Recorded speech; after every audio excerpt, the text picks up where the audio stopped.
Hi and welcome you watching next 9 news. मैं माही आपके साथ। हमारे साथ एक ऐसे गेस्ट जुड़े हैं जिनके बारे में आप तो बखूबी जानते होंगे, लेकिन उनके जीवन से जुड़े एक ऐसे किस्से हैं जिनके बारे में कहीं ना कहीं आप जानने की कोशिश करेंगे तो आपको बहुत अच्छा और बहुत कुछ जानने को मिलेगा। हमारे साथ मौजूद हैं लोकेश गर्ग जी। लोकेश गर्ग जी एक ऐसी शख्सियत हैं जिनके बारे में जितना कहा जाए उतना कम है। उन्होंने इतनी मेहनत और संघर्षों से अपनी जिंदगी को आगे बढ़ाया है जो कहीं ना कहीं नौजवानों को आगे बढ़ाने के लिए इन्होंने दिन रात मेहनत की है, और इनके लिए अगर ये लाइन कही जाए तो कहीं ना कहीं कम नहीं होगी। हजारों उलझने राहों में लेकिन मेहनत करते रहिए जनाब। और जिस तरीके से ये शख्सियत है और उन्होंने लोगों को आगे बढ़ाने का काम किया है वो कहीं ना कहीं हर एक नौजवान के लिए बहुत ज्यादा आगे बढ़ाने और मोटिवेशन देने का काम करते हैं। बहुत बहुत स्वागत है लोकेश जी आपका हमारे शो में। लोकेश जी, जिस तरीके से आपने अपने जीवन को आगे बढ़ाया और जिस तरीके से आपने संघर्ष किया है और लाखों लोगों को अपने आप को पीछे छोड़कर आपने लाखों लोगों को बढ़ाने का काम किया है, किस तरीके से ये जर्नी आपकी स्टार्ट हुई, क्या कुछ कहना चाहेंगे, कुछ बताएंगे हमारे दर्शकों को? हाँ मैम, शौक अपना पैशन रहा बचपन से ही गायकी का जी। तो एक इच्छा होती है जब थोड़ा सा बंदे को लगता है कि टैलेंट है जी, तो वो सोचता है कि वो हमारा टैलेंट बाहर निकल के जी जी।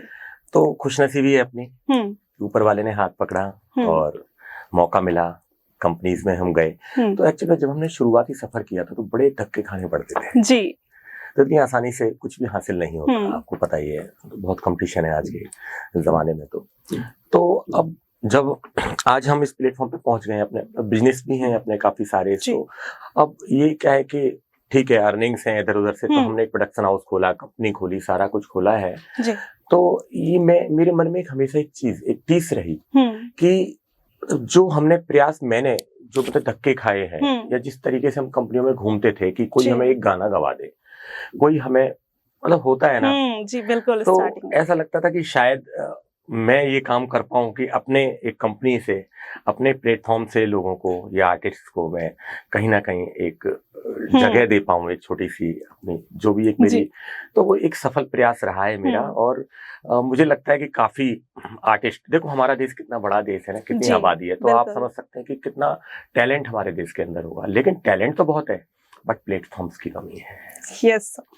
तो अभी अपने तरीके से कर रहे हैं काम, और आगे और भी हम विस्तार करेंगे अपनी कंपनी का जी। और भी हम कोशिश करेंगे कि और बहुत से बहुत ज्यादा से ज्यादा आर्टिस्ट को हम प्लेटफॉर्म दे पाएं। लेकिन सर, जैसे आप एक एक्टर भी हैं, एक सिंगर भी हैं, म्यूजिक कंपोजर भी हैं, आपका प्रोडक्शन हाउस भी है, तो मतलब इतना सब कुछ कैसे आप मैनेज कर लेते हैं और अपने आप को पीछे रख कर युवाओं को आगे बढ़ाना, ये मोटिवेशन कहाँ से मिला आपको?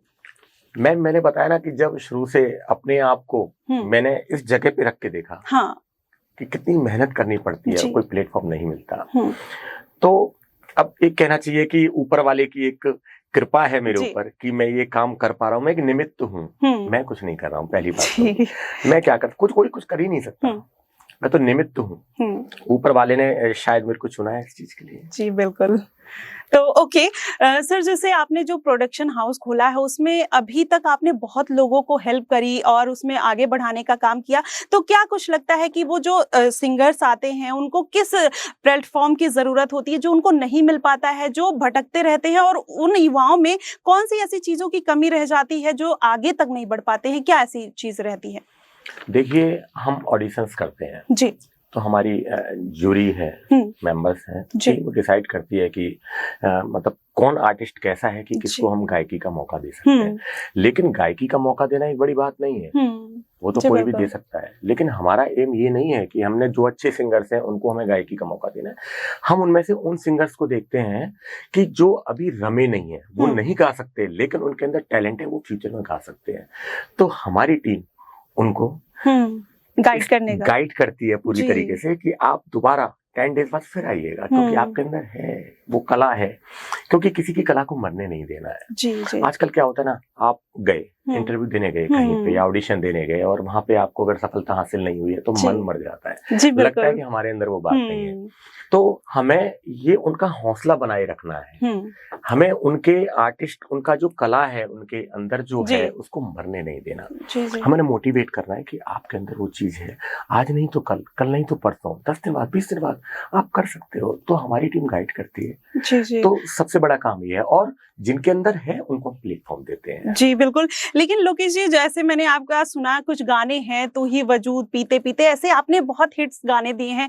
तो आप इतने बेहतर सिंगर हैं, तो आपको नहीं लगा कि मुझे और ज्यादा गाने गाने चाहिए? आप लोगों के स्ट्रगल को इतना प्रमोट करते हैं, खुद को पीछे रखकर, ऐसा क्यों? मतलब वो कौन सी चीज है ऐसा, या फिर लोगों को बढ़ाने का जज्बा है और खुद को पीछे रखने का, इसके पीछे की क्या कहानी है? मैम, क्वांटिटी मायने नहीं रखती, जी, क्वालिटी मायने रखती है। एग्जैक्टली। मैं जो भी करता हूँ बहुत अच्छा काम करने की कोशिश करता हूँ। मुझे लगता है कि बहुत ज्यादा गाने मार्केट में देना कोई ऐसा नहीं है समझदारी। आप जो अच्छा, मतलब जो आप दे रहे हो ना वो अच्छा होना चाहिए। जी। आप एक गाना भी देते हो जी, लेकिन वो एक गाना आपका हो सकता है आपके पूरे करियर को बना दे। जी बिल्कुल। तो बहुत ज्यादा क्वांटिटी में बिलीव नहीं करता, मैं क्वालिटी में बिलीव करता हूँ। तो सर, आपने कब सोचा कि आपको इस लाइन में किस्मत आजमाना चाहिए, और फिर ऐसा लगा कि इसमें जाके मैं कुछ मैजिक कर सकता हूँ? और वो जो आपने किया है, सच में आपने इतने प्यारे प्यारे गाने गाए हैं, आपने भक्ति सॉन्ग भी दिए हैं, और जो तू ही वजूद गाना है वो लोगों को बहुत, मैंने अभी जब इंटरव्यू मैं लेने वाली थी उसके पहले मैंने ये गाना सुना, वाकई में मुझे बहुत अच्छा लगा। तो आपको क्या ऐसा मोटिवेशन मिला बचपन से, या फिर किसने आपको मोटिवेट किया इस लाइन में आने के लिए? बिहारी जी की कृपा है। हम लोग बिलोंग करते हैं डिस्ट्रिक्ट मथुरा से। तो ब्रज की कुंज गलियों में पले बड़े हैं। तो मैं क्या करता था जब हम छोटे थे, तो भगवान कृष्ण के गाने सुनते रहते थे। उस समय काफी सिंगर्स हिट हुआ करते थे, तो मेरे को गाने का शौक था, तो मैं गाता रहता था। तो गाते गाते फिर मुझे ऐसा लगा मैं कुछ अपनी लाइनें बनाऊं। बनाते बनाते मैं लिरिसिस्ट बन गया। फिर मुझे लगा अपनी लाइनों को अपनी तर्ज में दूं। मैं म्यूजिक डायरेक्टर बन गया। वाह। धीरे धीरे भगवान ने और साथ दिया। वहां से दिल्ली शिफ्ट हुए, व्यापार भी अच्छा, माता रानी ने हाथ पकड़ा, चल गया, तो प्रोडक्शन हाउस खोल लिया। धीरे धीरे होता चला गया। देखो ये सब ना नसीब का गेम है, ऊपर वाले की। देखो नेक नियति होती है ना, तो ऊपर वाला साथ देता है। जी बिल्कुल। तो ऐसे में आपका बॉलीवुड में कोई फेवरेट सिंगर होगा जो आपके दिल के बहुत, मतलब उसके गाने सुन के आपको लगता होगा कि मतलब मजा आ गया सुनने के बाद, कोई ऐसा है? आप मतलब नए में कहना चाहेंगे या पुराने में? मतलब नए का भी बता सकते हैं, पुराने का भी बता सकते हैं। इसमें क्या है कि जो पुराने, मतलब जो ओल्ड सिंगर्स, वो सब एवरग्रीन सिंगर्स हमारे रहे हैं जी, तो मेरे फेवरेट रहे हैं मुकेश जी। मुकेश जी, वाह। जी जी बिल्कुल। और अभी नए में अभी हाल में एक सिंगर हैं, बी पराग हैं, उनके गाने मुझे बड़े अच्छे लगते हैं। उनका जो टोन है गाने का, उनका जो स्टाइल है, वो मेरे को बड़ा पसंद आया। गाने सिंगर सारे अच्छे हैं। जी जी। देखो मैं तो ये नहीं कहूंगा कोई सिंगर कम अच्छा, ज्यादा अच्छा, सब बढ़िया ही है। तो हम तो खुद सिंगर है, तो हम तो ये मतलब ज्यादा, एक आर्टिस्ट की कदर करता है, और हमें तो ये कहने का हक ही नहीं है कि अच्छा कम अच्छा, बट ये आपने पूछा तो मैंने बता दिया। जी जी बिल्कुल। लेकिन अगर आपकी निजी जिंदगी के बारे में बात की जाए तो वो भी काफी इंटरेस्टिंग रही है, उसके बारे में आप कुछ बताना चाहेंगे? लव लाइफ कैसे और कैसा स्ट्रगल, मतलब किस तरीके का संघर्ष रहा, माता पिता का कितना सपोर्ट रहा, क्या कुछ मतलब ऐसा कुछ बताना चाहेंगे? निजी जिंदगी मेरी बहुत अच्छी है जी, अच्छी लाइफ है, घर में है, परिवार है, मम्मी है, पापा है, भाई है, वाइफ है, बच्चे हैं सब। ओके। तो मतलब ये है कि परिवार चलता रहे अच्छे से। अच्छा ठीक है। आपने लव मैरिज की या अरेंज मैरिज, कुछ बताना चाहे हमारे दर्शकों को? तो मतलब वो थोड़ा सा पर्दे में ही रहे तो ठीक है। अरे बिल्कुल बिल्कुल जी बिल्कुल, आपकी प्राइवेसी है। और जैसे अभी आपने देखा है कि यहाँ पर बॉलीवुड में नेपोटिज्म बहुत ज्यादा चलता है, तो जैसे सिंगिंग करियर में अगर जो इनिशियल एज के बच्चे आते हैं, कहीं ना कहीं अगर वो नेपोटिज्म का शिकार हो जाते हैं और उनके पास टैलेंट भी होता है, तो उसके बारे में क्या कहना चाहेंगे? कुछ कह ही नहीं सकते, कोई हाथ, मतलब कोई इसका ट्रीटमेंट ही नहीं है। जी बिल्कुल। लेकिन मुझे लग रहा है कि आप उन्हीं को आगे बढ़ाने के लिए इतनी मेहनत कर रहे हैं, खुद को पीछे रखकर। मैं कोशिश कर रहा हूँ जी, अपनी तरफ से पूरी कोशिश है। और ऐसा नहीं है कि देखो कोई भी चीज निरंतर नहीं चलती। नेपोटिज्म है तो ऐसा नहीं है कि नेपोटिज्म चलता ही रहेगा। कभी ना कभी लहर आएगी, नए आर्टिस्टों को मौका मिलेगा। बिल्कुल बिल्कुल हम लगे हुए हैं, और ऐसा नहीं है एक लोकेश नहीं है, ऐसे हो सकता है 20-50 लोकेश इस टाइप के आएंगे मार्केट में, यहाँ पर आ चुके होंगे, तो वो नेपोटिज्म को खत्म करेंगे, चिंता ना कीजिए आप। ओके सर, अभी ऐसे आपके आने वाले कौन से प्रोजेक्ट्स हैं जिस पे आप काम कर रहे हैं? अभी हमारा गाना है, अभी हमारा ऑडियो तैयार हो चुका है, वीडियो की हमारी डेट वगैरह सब बुक हो गई है, फाइनल हो गया है हमारा टाइटल है बसकर पगली रुलाएगी क्या। ओके ये बहुत इंटरेस्टिंग है, बसकर पगली रुलाएगी। ये मुझे लगता है बहुत ट्रेंडिंग टॉपिक हो सकता है, क्योंकि आज का जो यूथ है ऐसे गानों से बहुत जल्दी अट्रैक्ट होता है। मैं अभी उसको डिस्क्लोज नहीं कर सकता उसकी लाइंस को, क्योंकि टी सीरीज को हम ये गाना दे रहे हैं। अच्छा। तो उसमें जो मॉडल है, जो मेल मॉडल है आरव शर्मा है। ओके। तो अभी 2023 में उन्होंने मिस्टर इंडिया का टीनेजर का खिताब जीता है, और तो काफी मेहनती है, मैंने उनका देखा सारा, वो लड़का बहुत मेहनती है, और मेरे को लगता है कि गाने को उसकी जरूरत है, उसको गाने की जरूरत नहीं है। ओके। तो अभी आपके जो भी सॉन्ग्स हैं कितने लाइंड अप्स हैं, और कितने आपने फ्यूचर में मतलब काफी सारे मतलब हमारे दर्शकों को बहुत सारी वैरायटीज देखने को मिलने वाली है। जी बिल्कुल, भर के। एक्चुअल में क्या है ना, अभी गर्मी थी ना, तो गर्मी में हम लोग क्या करते हैं, गर्मी में हम गाने रिकॉर्ड करते हैं जी, सर्दी में शूटिंग। ओके वाह सर, शूटिंग का दौर स्टार्ट हो जाएगा। गानों का दौर अभी हमने बना के छोड़ दिए, अब शूटिंग स्टार्ट हो जाएंगी, और जनवरी से सब रिलीज होने स्टार्ट हो जाएंगे। ओके। फिर वो रिलीजिंग का दौर शुरू हो जाएगा। जी बिल्कुल। और मुझे लगता है कि आप इतना अच्छा करते हैं, और सच में आने वाले टाइम में जितने भी प्रोजेक्ट्स आपके आने वाले हैं वो बिल्कुल धमाल मचाएंगे। सर लेकिन एक सवाल और इससे है कि पेंडेमिक में सबकी हालत खराब थी, कहीं ना कहीं सब लोग परेशान थे और चीजों से, कि कैसे सर्वाइव किया जाए, कैसे अपने टैलेंट को निखारा जाए। तो आपने उस दौरान कोरोना की बात कर रहे हैं? जी बिल्कुल। कैसे आपने मैनेज किया उस टाइम पे? क्या प्लेटफॉर्म पे आए, मतलब यूट्यूब पे लोग आ रहे थे धीरे धीरे? मैंने मैनेज ऐसे किया जी, मेरे को सेकंड वेव में मेरे को कोरोना हो गया था जी, तो मेरा मैनेज ये था कि मैं 17 दिन क्वारंटाइन था, 17 डेज आराम से मस्ती की मैंने। 17 दिन मेरे को पहली बार ऐसा मौका मिला कि 17 डेज के लिए मेरे को आराम मिला लाइफ में, तो मेरे लिए तो वो कोरोना अच्छा रहा। अच्छा, तो मतलब फैमिली के साथ बहुत टाइम स्पेंड किया आपने, मजे किए। इतनी व्यस्त लाइफ में व्यापार भी देखना, संगीत भी देखना, घर देखना, परिवार देखना, दोस्त देखने, ये देखना वो देखना, 17 दिन सिर्फ अपने बच्चों के साथ परिवार के साथ रहे ना, तो ठीक है। बट ऐसा तो नहीं कह सकते, ये तो मजाक की बात है। वो कोरोना अच्छा रहा, बहुत लोगों की जान गई, बहुत लोगों का नुकसान हुआ, व्यापारिक नुकसान हुआ, बहुत बुरा हुआ है। खैर देखो, ये प्राकृतिक आपदाएं हैं, ये किसी के हाथ में नहीं है, और ये आती रहती है, हर 100 साल में आती है जी। तो ये प्राकृतिक आपदाएं आती हैं। जब भी हमारे धरती पे पाप बढ़ते हैं, पाप तो हो ही रहे हैं ना, हम प्रकृति का विनाश कर रहे हैं ना, पेड़ काट रहे हैं, ये काट रहे हैं, जल को दूषित कर रहे हैं, गंगा मैया को दूषित कर रहे हैं, सारे पाप ही तो कर रहे हैं जी बिल्कुल। जब पाप करेंगे तो फिर प्रकृति भी बदला लेती है जी बिल्कुल। तो प्रकृति को दोष नहीं दे सकते, इसमें पापी इंसान है। जी बिल्कुल, आपने बहुत सारी इन्फॉर्मेशन लोकेश जी शेयर की हमारे दर्शकों को, लेकिन अगर जिस तरीके से आपने पूरी जर्नी बताई है, इसमें अगर आप उसको एक वर्ड में पूरा समाहित करना चाहें, जैसे होता है ना कि मैजिकल वर्ड्स होंगे आपकी लाइफ के, तो वो कौन सा वर्ड होगा जिसकी वजह से आप यहाँ तक पहुंचे हैं, और वो कौन सी मतलब सक्सेस की होती है ना, वो कौन सी हो सकती है? एक ही वर्ड है मेरे पास, तो प्रभु कृपा। ओके, इससे बड़ा कोई वर्ड हो ही नहीं सकता। प्रभु कृपा के बिना कुछ नहीं है, पत्ता भी नहीं हिल सकता। तो लोकेश जी, जैसे आपने इतना कुछ किया अपनी लाइफ में, तो क्या हमारे यूथ को आप कोई मैसेज देना चाहेंगे, जिससे हमारे जो यूथ हैं आप मतलब अपनी मेहनत के लिए किस तरीके से अट्रैक्ट हो, किस तरीके से मोटिवेशन ले, वो आप उसके बारे में कुछ 2 लाइनें उनको मोटिवेट करने के लिए? बिल्कुल जी बिल्कुल। आपने जो सवाल किया है उसका जवाब देना भी मेरे लिए बहुत जरूरी बन जाता है। एक्चुअली क्या है, कंपटीशन बहुत ज्यादा है, तो मैं तो अब जो नए आर्टिस्ट हैं जो कर रहे हैं, स्ट्रगल कर रहे हैं, उनको एक ही बात कहना चाहूँगा कि आप लोग जी जान से मेहनत करें। बहुत स्ट्रगल है, बहुत ज्यादा नेपोटिज्म भी है, आप समझ रहे हो कि इतना आसान नहीं है उस किले में भेद करना जी, ठीक है, उस किले में घुसना आपके लिए इतना आसान भी नहीं है। और दूसरा कंपटीशन बहुत है, प्रतिभाएं हमारे यहाँ काफी हैं पूरे देश के अंदर, तो इतना आसान, तो इसके लिए एक चीज है कि बस अपने पे भरोसा रखें जी, कॉन्फिडेंस, नेगेटिव एनर्जी को निकाल के फेंक दें, पॉजिटिविटी लाएं जी। तो नेगेटिव एनर्जी सफलता के लिए सबसे बड़ी बाधक है, रुकावट है। तो नेगेटिविटी ना सोचें, ये इसने अच्छा गाता है, वो इतना अच्छा गाता है, मैं नहीं गा सकता, क्या इसके पास तो इतने सारे संसाधन है, मेरे पास कुछ नहीं है, इसके पास तो पैसा ये कर सकता है, मेरे पास नहीं है। तो ये नेगेटिविटी दूर कर दें, क्योंकि पैसे से कुछ नहीं होता। जब माँ सरस्वती आपके सर पे हाथ रखेगी, आप तरक्की करोगे। तो मैं ये कहना चाहूंगा कि खुद ही को कर बुलंद इतना कि खुदा कर आपसे पूछे कि बता बंदे तेरी रज़ा क्या है। तो बस। तो सर इसमें एक छोटी सी चीज और जोड़ना चाहूंगी कि जो यूथ है स्ट्रगलिंग के लिए आते हैं और उनको फील्ड में पता नहीं होता है, तो वो कहाँ से स्टार्ट करें और इस मोटिवेशन के साथ कैसे आगे बढ़े? देखिए, मोटिवेशन की तो बात करूं तो उनको मोदी जी को सुनना चाहिए। अच्छा, आप मोदी जी के फैन लगते हैं? देखो, ऐसा नहीं है। हाँ। वो उनके अंदर खासियत है, काबिलियत है। जी। कोई किसी का फैन जब बनता है जब किसी के अंदर कुछ खास बात होती है। हम कहते हैं राजेश खन्ना के फैन है जी। जैसे मैं पर्सनली मैं राजेश खन्ना साहब का बहुत बड़ा फैन हूँ, उनकी सारी मूवीज देखता था जी। तो इसलिए नहीं कोई राजेश खन्ना साहब की कोई बहुत ज्यादा कोई शकल सूरत बहुत अच्छी रही होगी, ऐसा तो नहीं है, सब आम आदमी है, लेकिन एक्टिंग है ना, उनके पास एक कला थी।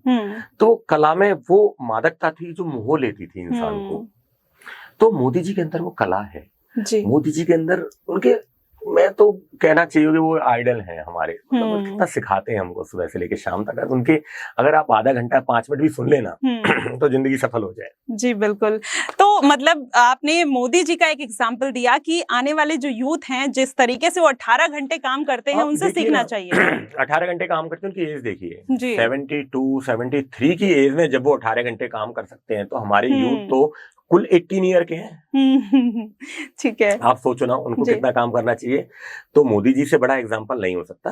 तो मैं अपना पर्सनली कहता हूँ कि मैं तो मोदी जी को फॉलो करता हूँ। सर यहाँ पे एक क्वेश्चन, आपने यूथ की बात की, तो यहाँ पे मैंने देखा है कि काफी एज के लोग एक पैशन उनको लगता है कि उन्होंने छोड़ दिया है पीछे, तो वो एक एज आने के बाद 50-60 के बाद स्टार्ट करना चाहते हैं म्यूजिक। तो क्या उनके लिए इतना ईजी रहता है फैमिली को मतलब समझा के और इस फील्ड में आना? और फिर से 60 की एज में जो आते हैं ना जी, तो वो कोई करियर बनाने नहीं आते जी, वो अपना शौक जो रह गया था अधूरा उसको पूरा करने आते हैं जी।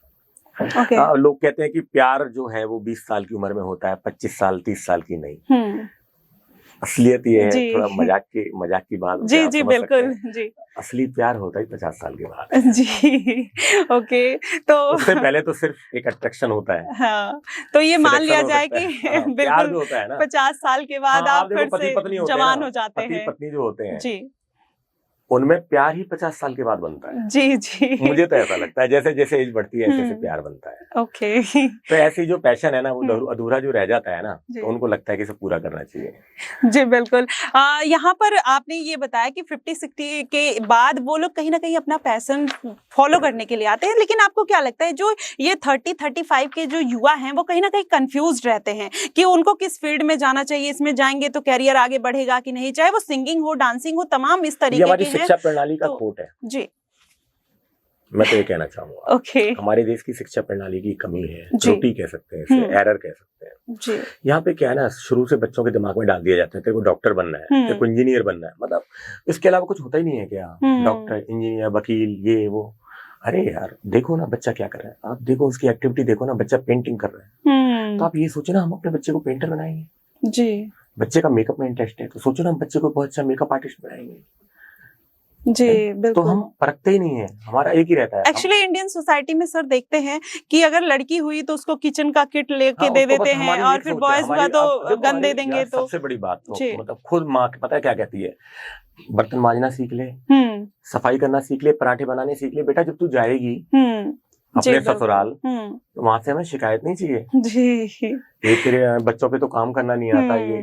तो अब ऐसी मेंटेलिटी अब बच्चों को आप शुरू से दोगे तो किसकी गलती है? तो हमारी मतलब गार्जियंस की भी गलती है और कुछ शिक्षा प्रणाली की भी गलती है कि वहाँ पे भी स्कूल के अंदर भी इस चीज को नहीं देखा जाता, स्कूल कॉलेज में, कि बच्चे के अंदर क्या टैलेंट है और उसको क्या हम लाइन दें। सिर्फ एक ही चीज है, कॉमर्स ले लो, साइंस ले लो, आर्ट ले लो, ये ले लो, वो ले लो, एक कोई 3-4 चीजों में अटक के रह गया मामला। जी गलत है जी बिल्कुल। अब ऐसे में लोकेश जी आपने तमाम जानकारी दी और इतना हमारे दर्शकों को और युवाओं को मोटिवेट किया। सच में ये कहीं ना कहीं जो वीडियो है बहुत इम्पैक्टफुल जाने वाली है और मुझे लगता है कि आप आप फिर से हमारे शो में आइए और इस तरीके की जो नॉलेजफुल बात है वो हमारी युवाओं को फिर से देते हुए नजर आई, क्योंकि आप देखिए आपने जितनी बातें बताई कि युवाओं को किस तरीके से नेपोटिज्म का शिकार होना पड़ता है, किस तरीके से उनको आगे मेहनत करने में कहीं ना कहीं दिक्कतें आती हैं। तो इससे एक प्यारा सा मैसेज और छोटा सा लास्ट मैसेज जिससे हम बाइंड अप करते नजर आए, और आपको क्या कुछ कहना है आप इस पे हमें जरूर बताइए कुछ। मैं तो यही कहना चाहूंगा कि हिम्मत मर्दा मदद खुदा, बस ऊपर वाले पे भरोसा रखो, ऊपर वाले की उंगली पकड़ के चलो। और सबसे बड़ी बात है कि मैं सबसे एक बात और कहना चाहूंगा थोड़ा लीक से हटके कि अपनी माँ से बहुत प्यार करो। सब जो अपने घर में माँ है जी, उनका आशीर्वाद प्राप्त करते रहो, क्योंकि जो माँ आशीष देती है ना, तो माँ के आशीष में पूरे भगवान का सार है जी। बिल्कुल। तो बस अपनी माँ के जो भी संस्कार आपकी माँ आपको देती है उन पे चलो, वो अच्छे संस्कार आपको देती है जी। बहुत उम्दा बात कही आपने जी। बिल्कुल। मुझे तो ऐसा लगता है कि उसी में सारा संसार समाहित है जी। अपने आप प्रभु कृपा हो जाएगी। और सब देखो, एक बात आप भी जानती है कि भाग्य से ज्यादा और समय से पहले ना कभी मिला है ना कभी मिलेगा जी। बिल्कुल। तो सब जो होना है वो होके रहेगा जी। तो हम तो प्रयास कर सकते हैं और सभी को प्रयास करना चाहिए और करना ही चाहिए। जब किसी चीज का आपको अगर शौक है, पैशन है और उसको आप करियर बनाना चाहते हैं तो उसमें मेहनत करनी चाहिए और पर जी जान से मेहनत करनी है। आपको जुनून के साथ मेहनत करनी है, आधा अधूरा काम नहीं करना है कि आप यहाँ भी पैर रख रहे हो, यहाँ भी पैर रख रहे हो, यहाँ भी पैर रख रहे हो। तो आप एक टारगेट चुनो। तो मैं तो यूथ से यही कहना चाहूंगा कि एक टारगेट रखो कि हमें करना क्या है और उस टारगेट पे फिर चलो, तो जुनून के साथ चलो तो सफलता हमेशा मिलेगी जी। बिल्कुल जी। बहुत सारी ऐसी बातें जो कहीं ना कहीं युवाओं को सीखनी चाहिए लोकेश जी से, किस तरीके से मेहनत करनी चाहिए और किस तरीके से आगे बढ़ना चाहिए। लोकेश जी बहुत बहुत धन्यवाद, और ऐसे आप हमारे प्रोग्राम में अगर आएंगे तो कहीं ना कहीं हमारे लिए बहुत अच्छा होगा। आपने भी बहुत अच्छे सवाल पूछे हैं जी, मुझे जवाब देने में भी बहुत अच्छा लगा जी। Thank you. और सर, हम दर्शकों आप देखिए किस तरीके से लोकेश जी ने अपनी जिंदगी को आगे बढ़ाया है और यही तर्ज पर आपको भी चलने की जरूरत है। और इन्हीं तमाम वीडियो को देखने के लिए और इनके अच्छे अच्छे गाने सुनने के लिए, अच्छे अच्छे जो प्रोजेक्ट्स आने वाले हैं उसको सुनने के लिए हमारे साथ जुड़े रहिएगा और ऐसे स्पेशल इंटरव्यूज हम आपके लिए लेकर आते रहेंगे। फिलहाल के लिए बस इतना ही। देश और दुनिया की तमाम खबरों के लिए हमारे साथ जुड़े रहिएगा नेक्स्ट 9 न्यूज पर। धन्यवाद।